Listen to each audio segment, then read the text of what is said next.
Hello friends, स्वागत है आप सभी का एग्जाम प्लेटफॉर्म में। तो आज हम लोग सीटेट दिसंबर 2024 जिसके लिए आज हम लोग प्रीवियस ईयर का पेपर देखेंगे। तो ये पेपर आपका जो है 11 जनवरी 2023 को पूछा गया था। तो आज हम लोग सीडीपी के टोटल 30 क्वेश्चन को कवर करेंगे। तो सबसे पहले आप लोग एग्जाम प्लेटफॉर्म पे नए हैं तो आप लोग एग्जाम प्लेटफॉर्म को जरूर सब्सक्राइब कर लीजिए और वीडियो को जल्दी से आप लोग शेयर भी कर दीजिए। तो हम लोग जो है पिछले पार्ट पे जो है 15 क्वेश्चन हम लोग देख चुके हैं। तो आज हम लोग 16 नंबर से हम लोग देखेंगे और एग्जाम प्लेटफॉर्म पे बहुत सारा सेट प्रैक्टिस कराया गया है प्रीवियस ईयर का। तो आप लोग उसे भी ज़रूर देखिए, जैसे कि ईवीएस का भी डाला गया है, सीडीपी का डाला गया है, हिंदी का भी डाला गया है। तो आप लोग उसे ज़रूर देखिए। चलिए देखते हैं। आज का फर्स्ट क्वेश्चन है आपका, अनुसूचित जनजाति यानी कि एसटी के विद्यार्थी के समावेशन को सफल बनाने के लिए यह महत्वपूर्ण है कि, जैसे कि इस क्वेश्चन में पूछा गया है एसटी यानी कि अनुसूचित जनजाति के जो बच्चे हैं, विद्यार्थी है, उसके समावेशन को सफल बनाने के लिए क्या चीज़ महत्वपूर्ण है। तो फर्स्ट ऑप्शन है प्रमुख समूह द्वारा पसंद की जाने वाली भाषाओं में पढ़ाया जाए। ये तो गलत बात है। उसके बाद देखिए उनके सांस्कृतिक ज्ञान और अनुभवों की अनदेखी की जाए। देखिए अनदेखी ये आपका नेगेटिव टैग वर्ड हो जाएगा, ये तो ऑटोमेटिक आपका गलत हो जाएगा। उसके बाद देखिए क्या है, उनकी अपनी स्थानीय भाषा में बनाई गई शैक्षिक सामग्रियों को उपलब्ध कराया जाए। ये आपका बिल्कुल राइट आंसर हो जाएगा।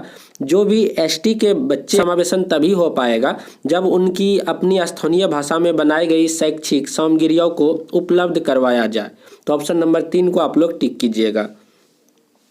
उसके बाद आगे है आपका डिसलेक्सिया से ग्रसित विद्यार्थी। तो आपको बताना है कि जो बच्चे डिसलेक्सिया से ग्रसित होते हैं तो उसे किस चीज़ में परेशानी होता है। तो हम लोग जानते हैं कि डिसलेक्सिया से जो बच्चे ग्रसित होते हैं वह बच्चे जो है पढ़ने में बहुत ही कम इच्छुक होते हैं, उसे पढ़ने में रुचि नहीं आएगा। मतलब कि जब वह किसी भी चीज़ का ध्वन्यात्मक रूप से जब उसका उच्चारण करेगा तो वह सही उच्चारण नहीं कर पाएगा, किताब को अच्छी तरह से पढ़ नहीं पाएगा। कहने का अर्थ हुआ क्या, पढ़ने के लिए अनिच्छुक होते हैं। तो ऑप्शन नंबर 4 आपका बिल्कुल राइट आंसर हो जाएगा। उसके बाद है निम्नलिखित में से दृष्टिबाधित विद्यार्थियों के समावेशन में कौन सा एक बाधक बनता है। तो देखिए दृष्टिबाधित वैसे बच्चे जिसे दिखाई नहीं पड़ता है, उनके समावेशन के लिए कौन सी चीज़ बाधा के समान है आपको बताना है। जैसे रिकॉर्ड की गई श्रव्य सामग्री, जैसे कोई बच्चा देख नहीं पाता, जैसे मतलब कि वह आँख से जो है एक तरह से वह अंधा है तो देख नहीं पाता है, तो वैसे बच्चे को जब हम रिकॉर्ड करके कोई भी चीज़ सुनाएंगे तो उसके लिए तो बहुत ही अच्छा चीज़ है।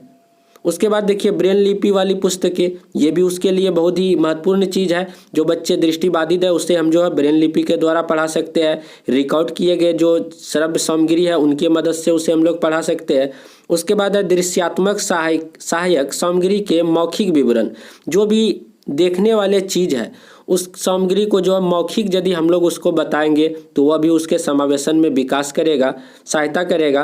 बट देखिए लिखित या मुद्रित सामग्री, जब बच्चे दृष्टिबाधित है, देख ही नहीं पाता है, तो उसे हम लोग लिखित या मुद्रित सामग्री देंगे तो क्या फ़ायदा होगा, कुछ फ़ायदा होगा, कुछ भी फायदा नहीं होगा। इसीलिए बाधा के समान होगा। ऑप्शन नंबर 4 आपका बिल्कुल राइट आंसर हो जाएगा। तो ऑप्शन नंबर 4 को आप लोग टिक कीजिएगा।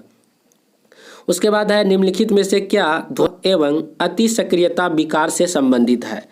तो यहाँ पे 4 ऑप्शन है, उच्च अवधान अवधि, दृढ़ आवेगशीलता, निम्न स्तरीय क्रियाशीलता, सुनने के लिए विस्तारित धैर्य। तो यहाँ पे आपका बिल्कुल राइट आंसर क्या हो जाएगा, ऑप्शन नंबर 2 दृढ़ आवेगशीलता। तो जो बच्चे अति सक्रियता विकार से संबंधित मतलब कि जो ग्रसित होते हैं उनमें जो दृढ़ आवेगशीलता होता है। तो ऑप्शन नंबर 2 आपका बिल्कुल राइट आंसर हो जाएगा। उसके बाद देखिए आपका क्वेश्चन है प्रतिभाशाली बच्चों की एक प्रमुख विशेषता है। तो आपको बताना है कि प्रतिभाशाली बच्चों की प्रमुख विशेषता क्या है, यानी कि गॉड गिफ्टेड जो बच्चे होते हैं उनकी प्रमुख विशेषता क्या है आपको बताना है। जैसे कि उच्च स्तर की बौद्धिक क्षमता, बिल्कुल सही हो जाएगा। ऑप्शन नंबर 1 ही आपका राइट आंसर हो जाएगा। जो भी बच्चे गॉड गिफ्टेड बच्चे होते हैं उसमें जो है जो बौद्धिक स्तर होता है, क्षमता होता है, वो बहुत ही हाई होता है। तो ऑप्शन नंबर 1 ही आपका राइट आंसर हो जाएगा। जो रेस्ट आर आपका जो 3 ऑप्शन बचा हुआ, जैसे कि रचनात्मक कमी, ये गलत हो जाएगा। रचनात्मक उसमें कमी नहीं होती है, बहुत ही ज़्यादा होता है, इसलिए गलत हो जाएगा। बाधिक संप्रेषण कौशल, उसमें जो है संप्रेषण कौशल बहुत ही अच्छा होता है, इसीलिए ये भी आपका गलत हो जाएगा। दूसरों के विचारों को नकल करने की प्रवृत्ति, ये भी गलत हो जाएगा। जो गॉड गिफ्टेड बच्चे होते हैं वे जो है दूसरों की नकल नहीं करते हैं, बट कि मतलब कि वो अपने से चीज़ों को करते हैं, बनाते हैं, और उन बच्चों की नकल दूसरे बच्चे करते हैं, तो इसीलिए ये भी ऑप्शन आपका गलत हो जाएगा। तो ऑप्शन नंबर 1 आपका बिल्कुल राइट आंसर हो जाएगा। उसके बाद अभिकथन ए में बोला जा रहा है, एक शिक्षक को विषय वस्तु को पढ़ाने के लिए उसे संबद्ध एवं संगठित तरीकों से प्रस्तुत करना चाहिए। तो देखिए, एक शिक्षक को विषय वस्तु को पढ़ाने के लिए उसे संबद्ध एवं संगठित तरीकों से प्रस्तुत करना चाहिए, बिल्कुल सही बात है। सीखना एक निष्क्रिय प्रक्रिया, बिल्कुल गलत। सीखना एक सक्रिय प्रक्रिया। कैसे? जब हम लोग किसी भी चीज़ को सिखाएंगे एक शिक्षक होने के नाते, तो बच्चे यदि वहाँ पे सक्रिय एक्टिव रहेंगे नहीं तो उसमें क्या होगा? कुछ फायदा होगा? कुछ भी फायदा नहीं होगा। तो इस तरह से हम कह सकते हैं जो सीखने सिखाने की प्रक्रिया होती है, अधिगम होती है, उसमें जो है दोनों का एक्टिव होना बहुत ही जरूरी है, और वह प्रक्रिया भी सक्रिय हो मतलब कि कहलाता है। तो इसलिए ये आपका गलत हो जाएगा। ए सही है, आर गलत है, तो ऑप्शन नंबर 3 आपका बिल्कुल राइट आंसर हो जाएगा। उसके बाद देखिए आगे क्या है, संज्ञान के समकालीन सिद्धांतों के अनुसार स्मृति क्या है। तो आपको बताना है कि संज्ञान के समकालीन सिद्धांतों के अनुसार स्मृति क्या है, आपको बताना है। लेकिन यहाँ पे देखिए, निर्माण एवं विवेचना करने दोनों में सक्षम होते हैं। तो संज्ञान के समकालीन सिद्धांतों के अनुसार जो स्मृति होती है, वो स्मृति आपका निर्माण और विवेचना करने यानी कि दोनों में वह सक्षम होते हैं, कैपेबल होते हैं। तो ऑप्शन नंबर 2 आपका बिल्कुल राइट आंसर हो जाएगा। उसके बाद देखिए आगे क्या है, शिक्षार्थियों द्वारा ज्ञान के निर्माण को बढ़ावा देने के लिए एक विद्यालय को डैश शिक्षण शास्त्रीय प्रविधियों को बढ़ावा देना चाहिए। तो देखिए, जब भी शिक्षण शास्त्र की बात आती है विद्यालय में, तो वहाँ पे जो हमेशा जो है बाल केंद्रित आपका होता है। बाल केंद्रित का क्या अर्थ होता है कि बच्चे क्या चीज़ सीखना चाहते हैं। आप एक शिक्षक हैं, तो आप अपने मन मुताबिक वहाँ पे चीज़ों को नहीं पढ़ा सकते हैं। बच्चे का मन है वहाँ पे खेलने का, तो आप वहाँ पे जोर ज़बरदस्ती पढ़ाएंगे, तो ये गलत बात है। तो बाल केंद्रित हमेशा होना चाहिए, बच्चे के अनुसार वहाँ पे जो है शिक्षा व्यवस्था होना चाहिए। तो ऑप्शन नंबर 1 आपका बिल्कुल राइट आंसर हो जाएगा। उसके बाद है, निम्नलिखित में से अधिगम दिशा निर्देशों के लिए कौन सा सार्वभौमिक अभिकल्प का हिस्सा नहीं है। तो यहाँ पे बताना हो कि निम्नलिखित में अधिगम दिशा निर्देशों के लिए कौन सा सार्वभौमिक अभिकल्प का हिस्सा यानी कि हिस्सा नहीं है। तो जैसे यहाँ पे है सहभागिता के बहुविध साधन, ये तो होगा, लेकिन भेदभाव के बहुविध तरीके, ये आपका बिल्कुल नहीं का जवाब नहीं में हो जाएगा। तो ऑप्शन नंबर 2 आपका बिल्कुल राइट आंसर हो जाएगा। उसके बाद देखिए क्वेश्चन है आपका, निम्नलिखित में से किसके द्वारा समस्या समाधान को बढ़ावा दिया जा सकता है। तो निम्नलिखित में से किसके द्वारा समस्या समाधान को बढ़ावा दिया जा सकता है। अनुरूपात्मक चिंतन, कार्यात्मक स्थिरता। देखिए, स्थिरता तो होगा ही नहीं। जब चीज़ों में स्थिरता आ जाएगा, क्या वह किसी समस्या का समाधान कर पाएगा? कभी नहीं कर पाएगा। उसके बाद देखिए क्या है, प्रतिक्रियाओं का समुच्चय, अभिसारी चिंतन। तो ऑप्शन नंबर 1 आपका यहाँ पे राइट आंसर हो जाएगा। अनुरूपात्मक चिंतन यह जो है समस्या समाधान को बढ़ावा देता है। तो ऑप्शन नंबर 1 को आप लोग टिक कीजिएगा। उसके बाद देखिए क्वेश्चन अभिकथन ए में बोला जा रहा है, विद्यालय आने से पूर्व छोटे बच्चों में अपने परिवेश की समझ बनाने के सहज सिद्धांत मौजूद होते हैं। बिल्कुल सही बात है। जो छोटे बच्चे होते हैं, जो विद्यालय आते हैं, विद्यालय आने से पहले उसको जो है अपने परिवेश के बारे में बहुत सारी जानकारी होता है। ये बात बिल्कुल सही है। उसके बाद तर्क में बोला जा रहा है, इस प्रकार की समझ पूरी तरह से अतार्किक है और इसकी अनदेखी करनी चाहिए। ये बात गलत है। बच्चे जो है स्कूल आने से पहले जो उसे जो परिवेश की समझ होती है, तो क्या उसे हम लोग अनदेखा कर देंगे, निगलेक्ट कर देंगे? ऐसा नहीं करना चाहिए, बल्कि उसे प्रोत्साहन की ज़रूरत है। तो यहाँ पे जो है अनदेखा वाली बात है, ये निगेटिव हो गया, यानी कि ये गलत हो गया। तो आपका ए सही है, आर गलत है। तो ए सही, आर गलत, ऑप्शन नंबर 3 आपका बिल्कुल राइट आंसर हो जाएगा। तो इस तरह से सीडीपी आप लोग यदि पढ़िएगा तो बहुत ही मज़ा आएगा और आपका जो है स्कोर भी बहुत ही अच्छा चले जाएगा। जैसे कि आप लोग को क्वेश्चन पढ़ना, क्वेश्चन के बाद आपको जो है चारों ऑप्शन को पढ़ना है। तो चारों ऑप्शन इस तरह से आप लोग हाँ ना करके बनाएंगे, कौन पॉजिटिव है कौन निगेटिव है, तो ऑटोमेटिक आप लोग जो है लगभग 25 + 26 27 आप जो है आराम से 30 में कर सकते हैं। देखिए क्वेश्चन है, भावनाओं के बारे में निम्नलिखित में से कौन सा कथन सही नहीं है। तो भावनाओं के बारे में कौन सा कथन सही नहीं है आपको बताना है।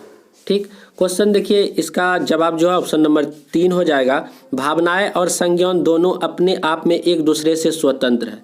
ये आपका जो है बिल्कुल राइट आंसर हो जाएगा, ऑप्शन नंबर 3 आप लोग टिक कीजिएगा। उसके बाद देखिए क्वेश्चन है, निम्नलिखित में से कौन सा आंतरिक अभिप्रेरणा का उदाहरण नहीं है। देखिए आंतरिक अभिप्रेरणा यहाँ पे पूछा गया है। आंतरिक अभिप्रेरणा क्या होता है, जब आप किसी भी कार्य को करते हैं और उस कार्य को करने के समय आपको जब अंदर से खुशी होती है, खुशी की अनुभूति होती है, तब वह जो है आंतरिक अभिप्रेरणा कहलाता है। जैसे कि आप मान के चलिए कि पढ़ रहे हैं, तो पढ़ रहे हैं तो आपको जो है पढ़ने में मज़ा आना चाहिए, रुचि आना चाहिए। ये नहीं कि कोई दूसरा आदमी आपको बोल दिया कि आपको पढ़ना है, यदि आप अच्छे नंबर ले आएंगे तो आपको जो है प्राइज़ देंगे, या आप जो है फर्स्ट कर दीजिएगा तो आपका नाम होगा। तो वह जो है बाह्य अभिप्रेरणा होता है।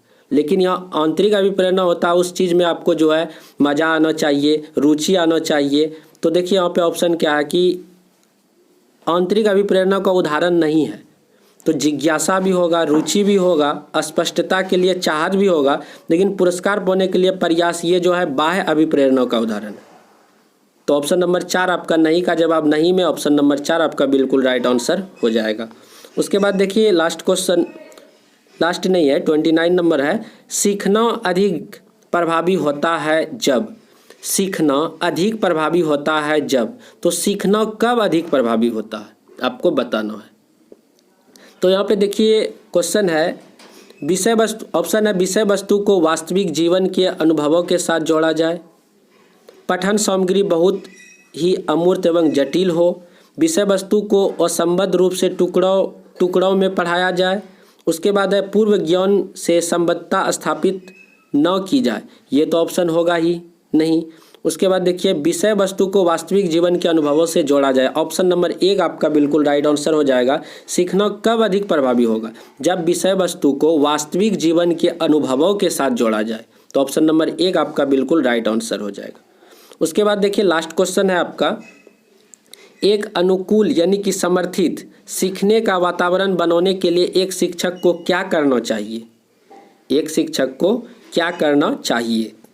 ऑप्शन 1 है विद्यार्थियों के बीच सहयोग को बढ़ावा देना चाहिए, विद्यार्थियों से बेहद कम अपेक्षा रखनी चाहिए, ये तो होगा ही नहीं, महारत उन्मुख प्रतिपुष्टि देने से बचना चाहिए, ये भी आपका गलत हो जाएगा, विद्यार्थियों को कोई स्वायत्तता नहीं देनी चाहिए, ये भी नेगेटिव है।